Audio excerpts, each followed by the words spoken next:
Hello, welcome back to बक्सन reaction channel. देखती आंखों सुनते कानों धड़कते दिलों के साथ मोटा भाई का सलाम और प्रणाम। और मेरे साथ मौजूद है जी, मैं हूं मिस्टर पतलू। आज की जो वीडियो लेके आए हैं भाई, ये एक बहुत ही जबरदस्त वीडियो होने वाली है। कौन सी जबरदस्त वीडियो होने वाली भाई? क्योंकि आज हम लेके आए हैं फोर्स मोटर कंपनी की स्टोरी। भाई ऐसी कंपनी जो कि कह रही है कि इंडिया के अंदर ना हम खुद ही अपनी चीजें बनाएंगे और इंडिया के अंदर ही चलाएंगे। हम किसी क्यों नहीं, हम किसी के मोहताज नहीं होंगे, हम किसी के आगे हाथ नहीं फैलाएंगे।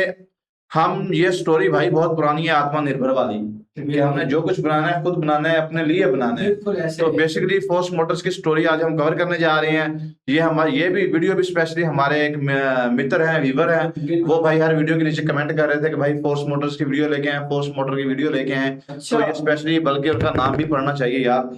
ये तो अगर हम उनका नाम नहीं पढ़ेंगे ना, ठीक है, तो ये बहुत ज्यादती हो जाएगी। इनकी जो गाड़ियां हैं वो BMW और ये रोल्स रॉयस वगैरह जो है, ये भी वही बनाते हैं ना। बिल्कुल, क्योंकि फोर्स मोटर वालों का उनके अंदर शेयर है, मुझे लग रहा है। क्योंकि ये फोर्स मोटर, ये आप लोगों ने याद, ये है जी आशीष कैश्यप ऐसे करके है ये। केशव K80 K80 उनका है जी। ये तकरीबन हर वीडियो पे कह रहे थे भाई के फोर्स मोटर्स की स्टोरी लेके आए, फोर्स मोटर की स्टोरी लेके आए। तो हमने कहा कि भाई अपने आ गई है, तो चलते हैं जी वीडियो की तरफ without wasting our time. Let's get started. आप भी चाहते हैं कि आपकी रिकमेंड की हुई वीडियो हम बनाएं, तो फिर आप भी इस तरह कमेंट किया करें, टॉपिक सजेस्ट किया करें, हम आपका नाम लेके आपके सजेशन पे भी वीडियो लेके आएंगे। जिसे एक फ्रीडम फाइटर ने इस सपने के साथ शुरू किया था कि इंडिया की सड़कों पर सिर्फ इंडिया में बनी गाड़ियां ही दौड़ती दिखे। इसे देखकर कुछ याद आया? टेम्पो हैंड सीट, खेत के रास्तों में धूल उड़ाती हुई बच्चों को स्कूल ले जाते हुए ये टेम्पो आज भी गांव देहात की सड़कों पर दिख जाती है। इसे फोर्स की पेरेंट कंपनी ने बजाज के साथ मिलकर बनाया था और आज हालात ये है कि हर 3 व्हीलर को हम टेम्पो ही कहकर बुलाते हैं। चाहे कंपनी कोई भी हो, ऑफिस जाना हो या स्कूल, फोर्स की बस आती है। इमरजेंसी हो तो हॉस्पिटल ले जाने वाली एम्बुलेंस भी फोर्स की ही होती है। और हाँ, अगर कभी इंडियन आर्मी के काफिले पर नजर पड़ी हो तो आपको फोर्स मोटर्स की यूटिलिटी व्हीकल्स के साथ साथ एक कॉम्पैक्ट SUV फोर्स गुरखा भी कतार में दिखेगी, जिससे महिंद्रा थार को भी डर लगता है। लेकिन ये तो कुछ भी नहीं है। जो कंपनी गाँव में ट्रैक्स चलाती है, वही कंपनी उन कार्स के लिए इंजन भी बनाती है जिनकी कीमत करोड़ों में है। मर्सिडीज बेंज, BMW और रोल्स रॉयस जैसी दुनिया की सबसे प्रीमियम ब्रांड्स में जो इंजन लगाए जाते हैं, जानते हैं उन्हें बनाता कौन है? Force Motors. लेकिन रुकिए जरा, क्या आपने टीवी पर फोर्स का कोई ऐड देखा है? किसी बड़े सेलेब को उनकी गाड़ी प्रमोट करते हुए देखा है? शायद नहीं। सवाल तो उठता है कि जो कंपनी 70 साल से भी ज्यादा पुरानी है, जिसका इंजीनियरिंग इंफ्रास्ट्रक्चर इतना दमदार है कि टाटा और महिंद्रा जैसे जायंट्स को भी टक्कर दे सकती है, जो देश की रोडवेज, स्कूल बसेज, एम्बुलेंसेज और आर्मी तक का भरोसा जीत चुकी है, उसके बारे में लोग इतना कम क्यों जानते हैं? आखिर वजह क्या है कि फोर्स मोटर्स की वो गाड़ियां जो देश के हर कोने में दौड़ती हैं, उन्हें वो पहचान नहीं मिल पाई जो मिलनी चाहिए थी?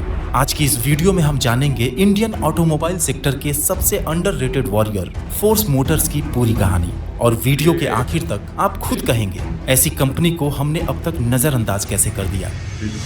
ये कहानी शुरू होती है साल 1910 में महाराष्ट्र के एक छोटे से टाउन अहमदनगर से, जहां एक मिडिल क्लास जैन फैमिली में जन्म हुआ नवलमल कुंदलमल फिरोदिया का। हालांकि उनके पूर्वज राजस्थान के फिरोज गांव से थे, यानी जो आदमी बाद में हिंदुस्तान की सड़कों को बदलने वाला था, उसकी जड़ें भी एक ऐसे गांव से थी जहां खुद पानी भी एक लग्जरी हुआ करता था। और इसी पानी की किल्लत और सूखे ने उनके परिवार को महाराष्ट्र शिफ्ट होने पर मजबूर कर दिया। उनके पिता एक ईमानदार बिजनेसमैन थे और शायद इसी वजह से परिवार में न तो ज्यादा पैसा था और न ही कोई खास सुविधाएं, क्योंकि अंग्रेजी हुकूमत में ईमानदार लोगों की कोई कद्र नहीं थी और उनके लिए ज्यादा कुछ करने का स्कोप भी नहीं था। फिरोदिया साहब शुरुआती पढ़ाई अहमदनगर से ही करने के बाद वकालत की डिग्री हासिल किए, लेकिन मन में हमेशा एक सवाल घूमता रहता था कि मैं देश के लिए क्या कर सकता हूँ। वो अकेले नहीं थे। देश की हालत, किसानों की बेबसी, ये सब देखकर लाखों नौजवान सड़कों पर उतरने लगे थे। गांधी जी का स्वदेशी आंदोलन भी पूरे जोर पर था और जब 1930 में उन्होंने दांडी यात्रा शुरू की तो नवलमल जी खुद को रोक नहीं पाए। उन्होंने कानून की किताब बंद करने का फैसला किया और आजादी की जंग में कूद पड़े। वो गोपाल कृष्ण गोखले और लोकमान्य तिलक जैसे नेताओं की सभाओं में जाना शुरू किए। लेकिन एक दिन गांधी जी की एक स्पीच ने उन्हें अंदर तक झकझोर दिया। यही वो पल था जब उन्होंने फैसला किया कि अब और गुलामी नहीं सहेंगे, अब जिंदगी सिर्फ देश के लिए होगी। फिर क्या था? वो सत्याग्रह में शामिल हुए और कांग्रेस के मूवमेंट्स में एक्टिव हो गए। लेकिन उनका यह अग्रेशन अंग्रेजों को चुभने लगा और 1942 के क्विट इंडिया मूवमेंट के दौरान उन्हें अरेस्ट करके पुणे के यरवड़ा जेल में डाल दिया गया। 1 साल 6 महीने उन्होंने उसी जेल में बिताए और कहा जाता है कि वहीं उनकी मुलाकात गांधी जी से भी हुई, जिसके बाद उन्हें अपनी जिंदगी का असली मकसद मिल गया। उन्हें एहसास हो गया कि हमें असली आजादी तब मिलेगी जब देश आर्थिक रूप से आजाद होगा, जब हर हाथ में काम होगा और हर इंडस्ट्री हमारी अपनी होगी। सोचिए, जेल की 4 दीवारी में बैठा एक इंसान आजादी के बाद के भारत की नींव सोच रहा था। जेल से बाहर निकलते ही वो अपने मिशन पर लग गए। साल था 1946। आजादी से ठीक 1 साल पहले नवलमल जी ने वकालत छोड़ दी और मुंबई में एक छोटी सी एजेंसी की शुरुआत की जो वुड स्टॉक कंपनी का टाइपराइटर्स बेचती थी। बिजनेस की दुनिया में ये उनका पहला कदम था। और फिर 1947 में जब देश आजाद हुआ तब उन्होंने जय हिंद इंडस्ट्रीज के नाम से एक कंपनी की नींव रखी, जिसके पीछे 2 बड़े लक्ष्य थे, देशवासियों को रोजगार देना और भारत में ही गाड़ियां बनाना। अब आप सोच रहे होंगे कि एक इंसान जिसे सिर्फ वकालत का तजुर्बा था वो गाड़ियां कैसे बना सकता है। ये वही सवाल था जो उस वक्त के बड़े बड़े ऑफिसर्स, बैंकर्स और कारोबारियों ने भी पूछा था। एक फ्रीडम फाइटर अब इंडस्ट्रियलिस्ट बनेगा? न मशीनरी, न इंजीनियर्स, न पैसा, न ट्रेनिंग। लेकिन फिरोदिया साहब ने इन कमियों को रुकावट नहीं बनने दिया। लाइसेंस राज के उस दौर में जब हर नए प्रोडक्ट के लिए गवर्नमेंट अप्रूवल्स और रिस्ट्रिक्शंस की एक लंबी लिस्ट होती थी, तब भी उन्होंने एक अप्रूवल खुद हासिल किया। लेकिन अब चैलेंज ये था कि काम शुरू कैसे हो। और यहाँ से शुरू होती है एक ऐसी जर्नी जो आज की स्टार्टअप जनरेशन को भी इंस्पायर कर सकती है। अहमदनगर और पुणे के आसपास के गाँव से कुछ लोकल क्राफ्टमैन और टेक्नीशियंस को बुलाया गया और छोटे छोटे मशीन पार्ट्स बनाए जाने लगे। वो कारीगर भी नौकरी करने नहीं आए थे, सब फिरोदिया साहब के विजन में साथ देने आए थे, क्योंकि वो वक्त ही ऐसा था। देश प्रेम की एक लहर चल रही थी और यही शुरुआत थी फोर्स मोटर्स के विशाल बिजनेस एम्पायर की। धीरे धीरे कंपनी को ठीक ठाक प्रॉफिट होने लगा। कुछ बड़ी ऑटोमोबाइल कंपनीज से ऑर्डर्स मिलने लगे और गवर्नमेंट भी उन्हें मिलिट्री व्हीकल कंपोनेंट्स के लिए ऑर्डर्स देने लगी। लेकिन नवलमल जी का जो सपना था स्वदेशी गाड़ी बनाने का, उसके लिए चाहिए था बड़ा इंफ्रास्ट्रक्चर और बहुत सारा फंड। उसी दौरान उनकी नजर उन गरीब लोगों पर पड़ी जो साइकिल रिक्शा खींचकर गुजारा करते थे, जिनकी हालत को लेकर सरकार भी काफी चिंतित थी। और यही वो क्वालिटी सामने आई जो किसी विजनरी में होती है। देश का फ्यूचर दिखा। सोचा अगर इनके लिए कुछ किया जाए तो सरकार का भी साथ मिलेगा और उनके दिमाग में एक तगड़ा प्लान बनने लगा। लेकिन उन्हें जरूरत थी एक मजबूत पार्टनर की जो इस प्लान को जमीन पर उतार सके। वो सीधे बछराज ट्रेडिंग कॉर्पोरेशन के ऑफिस पहुंचे और जमुनालाल बजाज जी से मिले। फिर अपने प्लान के बारे में उन्हें बताया। दोस्तों, ये वही बछराज ट्रेडिंग है जिसे आज हम बजाज के नाम से जानते हैं। इस ग्रुप ने भी देश के लिए बहुत कुछ किया है। नवलमल जी का प्लान बजाज साहब को भी दमदार लगा और उन्होंने कहा कि ठीक है, आप आगे बढ़िए, हम आपके साथ हैं। दरअसल प्लान ये था कि नवलमल जी ने यूरोप में चलने वाले 3 व्हीलर गुड्स कैरियर्स देखे थे। उनका प्रपोजल था कि क्यों न इसे इंडियन कंडीशंस के हिसाब से मॉडिफाई करके एक cheap and efficient public transport बनाया जाए। जय हिंद इंडस्ट्रीज और बछराज ट्रेडिंग के बीच एक जेवी साइन हुआ, देश में ही ऑटो रिक्शा और छोटे कॉमर्शियल व्हीकल्स के प्रोडक्शन के लिए। अब उनके पास इसकी टेक्नोलॉजी तो थी नहीं, इसलिए साल 1958 में एक जर्मन कंपनी टेम्पू वर्क के साथ मिलकर टेम्पू हंसीट को इंडियन मार्केट में लॉन्च किया गया और इस ज्वाइंट वेंचर को नाम दिया गया बजाज टेम्पो। नाम भले ही बजाज टेम्पो था, लेकिन इसमें फिरोदिया ग्रुप की हिस्सेदारी और कंट्रोल बजाज ग्रुप से कहीं ज्यादा थी। हाँ, इतना जरूर है कि बजाज के नाम और उनकी सर्विस नेटवर्क ने इस कंपनी को जबरदस्त सपोर्ट दिया। वहीं टेम्पो वर्क ने 26% की हिस्सेदारी के साथ अपनी जर्मन टेक्नोलॉजी शेयर की। सोचिए, आज जब मेक इन इंडिया का नारा दिया जाता है, नवलमल जी ने उस सोच की शुरुआत 70 साल पहले ही कर दी थी, वो भी जर्मनी जैसे टेक्नोलॉजी लीडर के साथ हाथ मिलाकर। टेम्पो हंसीट ने जैसे ही मार्केट में कदम रखा, मानो तहलका मच गया। 3 पहियों वाला यह एक छोटा सा कॉमर्शियल व्हीकल था, लेकिन इसकी यूटिलिटी इतनी दमदार थी कि इंडिया के हर कोने से इसकी डिमांड आने लगी। किसान हो, दुकानदार हो या आम इंसान, चाहे सामान ढोना हो या खुद कहीं जाना हो, एक ही नाम जुबान पर आता था, टेम्पो ले लेता हूँ। गांव की सड़कों से लेकर शहर की गलियों तक उसका नाम गूंजने लगा और ये नाम ऐसा दिमाग में बैठा कि आज भी हर 3 व्हीलर को हम टेम्पो ही कहते हैं। कंपनी का अगला धमाका उस साल हुआ जब उसने एक ऐसी वैन मार्केट में उतारी जिसने बजाज टेम्पो को हर रोड का हीरो बना दिया। वो वैन थी मेटाडोर। और उस वक्त जब इंडिया की सड़कों पर बसें और प्राइवेट ट्रांसपोर्ट महंगे और लिमिटेड थे, टेम्पो मेटाडोर एक रेवोल्यूशन बनकर आया। लो मेंटेनेंस, हाई परफॉर्मेंस और लॉन्ग लास्टिंग व्हीकल्स टेम्पो का सिग्नेचर बन गया। लोग कहते थे कि एक बार टेम्पो ले लो तो फिर 10 साल तक चिंता ही नहीं। डिमांड इतनी तेजी से बढ़ा कि नवलमल जी को एक बड़ा कदम उठाना पड़ा। पुणे के पास अकुर्दी में एक वर्ल्ड क्लास मैन्युफैक्चरिंग प्लांट तैयार किया गया, जहां क्वालिटी कंट्रोल और प्रोडक्शन सिस्टम सब कुछ जर्मन स्टैंडर्ड का था। फिर आया साल 1988 जब टेम्पो की ट्रैक्स को लॉन्च किया गया। इसने उन रास्तों को भी पार करना आसान बनाया जहां अक्सर डेवलपमेंट पहुंचने में देर हो जाती थी। इस तरह रिमोट एरियाज में भी टेम्पो ने अपनी मजबूत पकड़ बना ली और मार्केट में टाटा, महिंद्रा और हिंदुस्तान जैसे ब्रांड्स के बीच भी उसने एलसीवी सेगमेंट का लगभग 10% मार्केट शेयर अपने नाम कर लिया। लेकिन अब 90s का वो दौर शुरू हुआ जो फिरोदिया ग्रुप के लिए कई बड़ी मुश्किलें लेकर आने वाला था। दरअसल उनका German partner tempo work 70s में ही डाइमलर ग्रुप के कंट्रोल में आ चुका था, जिनका बजाज टेम्पो में अब कोई खास इंटरेस्ट बचा नहीं था। दूसरी तरफ बजाज ग्रुप भी अपने शेयर्स धीरे धीरे कम कर रहा था क्योंकि उनका पूरा फोकस अब 2 व्हीलर सेगमेंट पर था। फिरोदिया परिवार को यह एहसास हो गया था कि बजाज और टेम्पो वर्क का साथ ज्यादा लंबा नहीं चलने वाला, इसलिए उन्होंने डिसाइड किया कि अब अपने सपने को किसी और के सहारे नहीं, अपने दम पर पूरा करना है। लेकिन अब उनका हर फैसला या तो कंपनी को मिट्टी में मिला सकता था या इतिहास बना सकता था।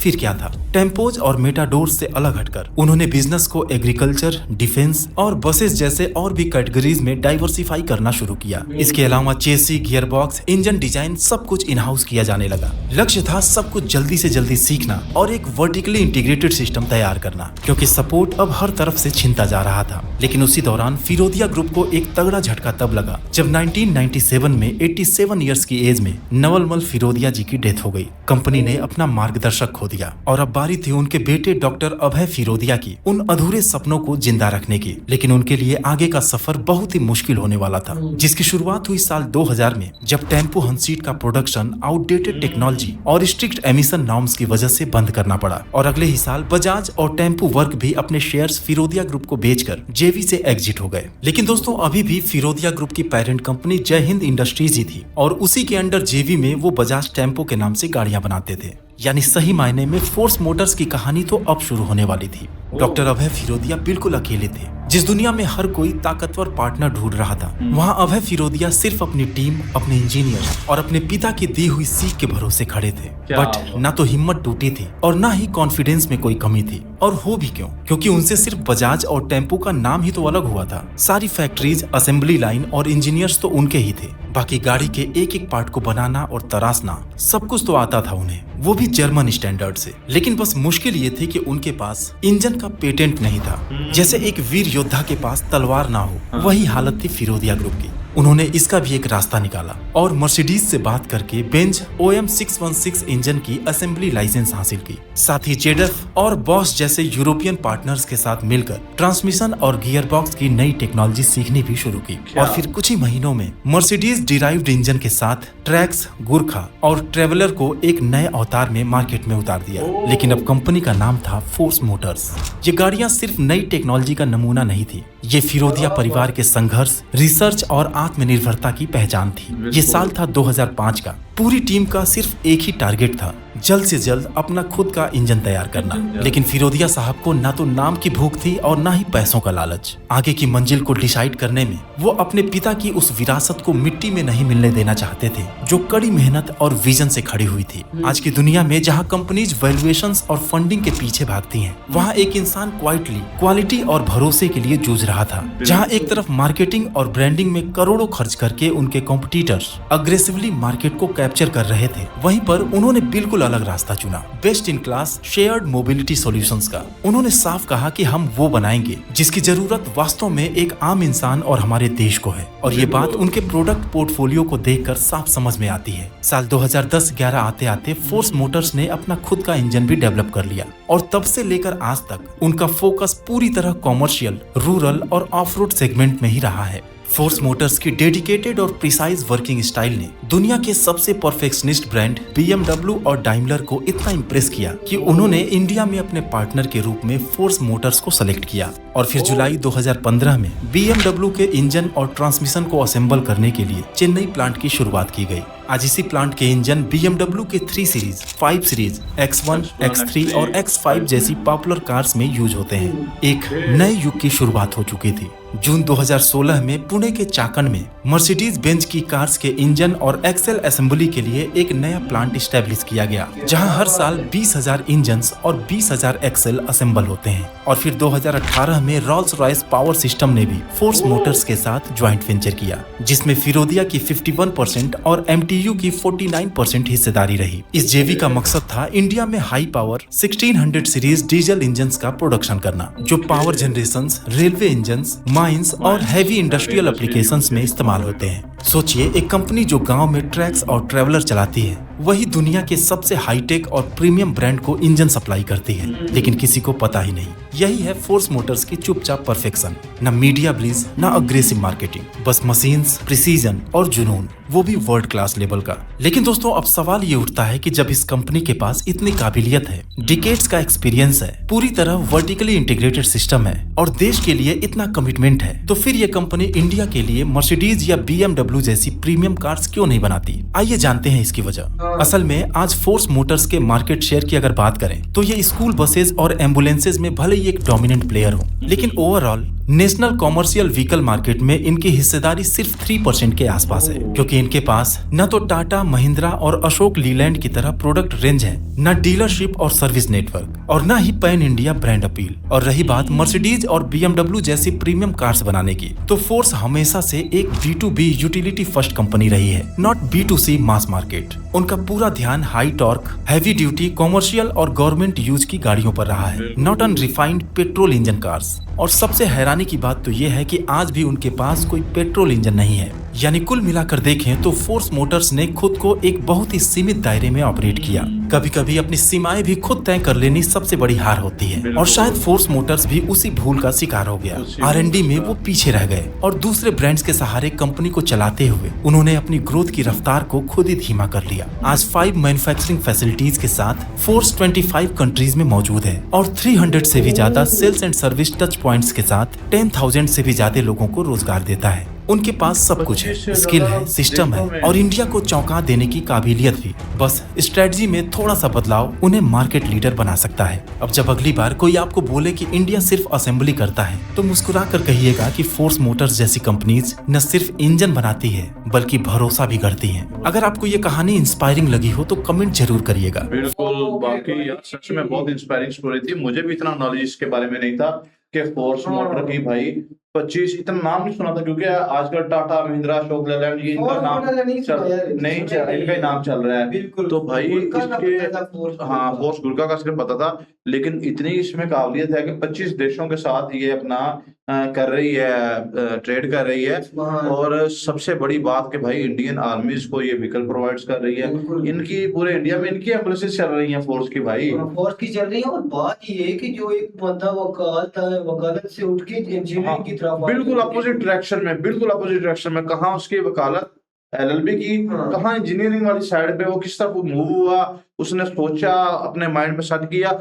अब बेसिक बात ये है कि भाई उसने अपना एक गोल बना लिया था कि ये मेरा गोल है और मैंने इसको अचीव करना है कि इंडिया की रोडों के ऊपर इंडिया की बनाई हुई चीजें चलेंगी।